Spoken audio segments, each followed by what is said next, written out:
Sadhguru, we just talked about Vande Mataram. Why do we call our country Mataram? Why not Patram, Pita? Why Mataram? Why it's motherland? Why not fatherland? Why not both? Because though essentially a nation is a people, yes, but the boundaries and the definition of a nation comes from a land. yes, A land or earth, we've always seen it as mother, because if we sow a seed, life comes back at us. yes, So we see it as a woman. So almost everywhere, except in certain very martial cultures, always nation has been seen as a woman or a mother, because it's a definition of a defined aspect of geography which makes a nation in a certain sense. yes. Is that the only reason?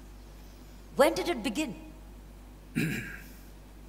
I would say it began with this nation because this is the oldest nation on the planet. It defies what people think is a nation today. The modern nations are made. People are making nations based on language, religion, race, ethnicity, maybe a little bit of ideology, one or two. Essentially, it is the sameness of people which makes a nation. But we, as we have known this nation for over 8,000–10,000 years as Bharatvarsh, we have never defiled ourselves with sameness. If you drive 50 kilometers, people look different, wear differently, eat differently, speak different languages, everything is different. So what makes this one nation? When the Europeans came here, they went about saying, this country that we have heard about, it doesn't exist. Because there's nothing binding this, how can they say this is a nation? But for over 8–10,000 years, within this subcontinent and also in the remaining part of the known world of those days, everywhere people refer to this as one nation, though at some points we were over 200 political entities. Yes, So what is it that makes this nation? yes. This is something the leadership of this country and the people of this country must really look at. It is not language, it's not religion, it's not race, because this nationhood predates all religion. When there was no religion, there was this nation. We call this Hindustan. It did not mean representing a particular group of people who belong to a certain religion, it was only a geographical description. The land between Himalayas and the Indus Sarovar is Hindustan. It does not represent a particular religion. We never had a religion, we still don't have, we're struggling to compete with others, but we still don't have. Because this is not a religious identity, this is a geographical and cultural identity. But what kept us together for so long? No nation on the planet has stayed together for so long. It is essentially, if you look at it, we have always been a land of seekers versus when we look for sameness, we try to become land of believers. People believe in one thing, so they come together. Here, we've been always a land of seekers, seekers of truth and liberation. In this seeking, we found oneness, because this seeking is not something that you invented, this is the nature of human intelligence. The nature of human intelligence will naturally want to know, realize and liberate itself. So this nation was built on that fundamental… you cannot even say it's built. At the same time, it has been managed on that fundamental that you are seekers. When you are a seeker, you're not aligned to any one particular thing. It is just that you're aligned to the life process within you, and that never goes wrong. Always, every life, it doesn't matter how badly you contaminate them with belief systems, with brainwashing and whatever you do, Still an individual, once his survival is taken care of, he seeks to know, he wants to know what is the nature of his existence, what is everything around him. Whether you call it science or spiritual process or inquiry or quest, it doesn't matter what you call it. Essentially, human intelligence wants to know, wants to transcend its present limitations, wants to liberate itself from the fetters in which we're existing right now. So we built a nation on this longing, this seeking, and it cannot be destroyed as long as we keep this seeking alive. If we do not transform ourselves towards sameness, we will always be one. If you try to transform yourself towards belief and sameness, we will not be one. Then was that Bharata? Yes. Is India different? Has India changed and changed the Bharata? Was that Bharata? Bharat. Bharat. Bharat means Bharata. Bhava means sensation, because your whole experience of life is sensory right now. What you see, what you hear, what you smell, what you taste, what you touch are different types of sensations. So sensation is the basis of your experience right now. This is the fundamental of your experience. Bhava means sensation, out of which comes emotion. Right. Ra means raga, or the tune. The tune is not yours, the existence has already set the tune. You cannot set the tune. Now you have to just find the rhythm, which is the thala. If you find the right rhythm, you are a fantastic human being. If you miss the rhythm, you're crushed by the process of life. So we called this nation Bharata, and the first, or not necessarily the first, one of the great kings of the past was Bharata.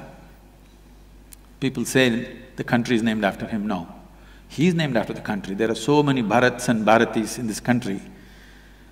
Their country is not named after them, they are named after this nationhood. Did we make a mistake then in converting our name from Bharat through India? A serious mistake, because you need to understand this. Whenever somebody occupies a nation, any conquering forces, when they take over certain nations, first thing they will do is they'll change your name. This is the technology of dominance, this is the technology of enslaving. You must see, if you look at the African-American history, when African people were brought in, the first thing is, at the port, their names were changed. Whatever they had African names, they were taken away and some silly names will be given. That's what has been done to us. Thiruvananthapuram is Trivandrum, okay? Chennai is Madras. We don't know whether we're mad or we're rascals. Like this, India, what does it mean? It doesn't mean anything. So if I give you a meaningless name, you will become a meaningless, stupid person in front of me, because I have a meaningful name, I have a tradition, I have a culture, you have nothing. So in that context, we have become India. This is the first thing, because the concept of a nation must sink into everybody's mind. Yes. Because nation is just an idea. When this idea burns through your mind and sinks into your heart and your passion is risen towards that, then you have a real nation. Otherwise, nation is just in the paper. This is the unfortunate reality for us right now. So at least when they left in 1947, the first thing we should have done is change the name in such a way that it resonates in some way in everybody's mind. Right. Now you are using an English name for an Indian nation. Hardly 2–3% of us can speak English language in this country properly, okay? The remaining people are essentially left out. I think this is one thing I would like to request the present Prime Minister. We must rename this country in a way it reverberates in everybody's hearts. Wow.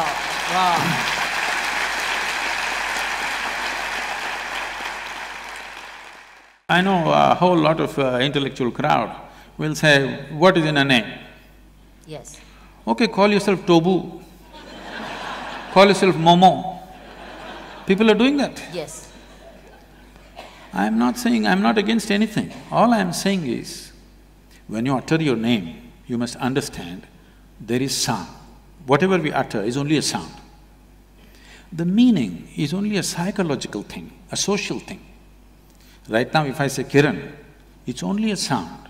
The meaning is psychological and social. Leave the meaning of it. The sound is existential and it has a power. Bharat has power. This power has to reverberate through everybody's hearts in this country. And the idea of what it means to be an Indian, the fundamental concept, 5 things you must know about being an Indian. This must get across to every human being. Because if every human being who lives in this country, if his aspirations are not the same as the national aspiration, then you don't have a nation, you just have names. It is not just that the name will do everything. Name has to inspire passion in people for the nation. Yes. Right now, they have only hormonal passions going. There's no passion for the nation. Yes. Okay? Yes. So that is why what is happening to the woman is happening. Yes. So, it is not that a name is a solution for everything, but nationhood. Why nationhood is important is, why can't we think about the whole world? We can. But nationhood is the largest piece of humanity that you can be committed to right now. That's why a nation is important. When we say you are committed to this nation and its well-being, that means at least if not 7.2 billion people, at least you're committed to 1.2 billion, 1.25 billion people, which is a great step from being committed to your own personal well-being. Yes. So in that sense, nation is important. As a spiritual being, for me, I'm not a nationalistic person that way. I would like to look at every human being and every creature on this planet the same way, that's how I am. But nation is important because the scope of one's passion, involvement and concern has expanded beyond likes and dislikes of 2 people sitting here. I think with the return, as we notice, return of Hindi much more. In the last 10 days, Hindi has returned much more. So we might hear Bharatvasi much more. Bharatiya much more. You're leaving us out, we are from the south. Then you learn a little bit of Hindi then. No, you won't. You won't? No. Why? That is why I'm telling you, it is not the sameness which binds us. We are different people, but we are fine together. That is the nation, that is the nature of this country. That is what has to be encouraged. Okay. You don't try to teach everybody Hindi, you don't try to teach everybody Tamil. I speak Tamil, you speak this thing, you eat paratha but I eat idli, I think that's the best thing, you think that is the best thing, it doesn't matter. But we have no issues. In the same family you can work… 5 people are there, they're worshipping 5 different gods, but no problem, in the same room. I don't see an imposition, I see more of a promotion. That's what I feel. That will happen anyway. We are in a cusp, where we are in a position today, we've got a decisive mandate. I'm not being political, but that's a political reality today. We have a decisive mandate today. Where does this mandate begin from? And where do we all fall in? Where do we fall in place? Because this is being webcasted and millions of people are watching you all over the world as Indians. I think we've got 2 responsibilities. One is a people's responsibility, I have the other is a decided leader's. from now on I will not use the word Indian.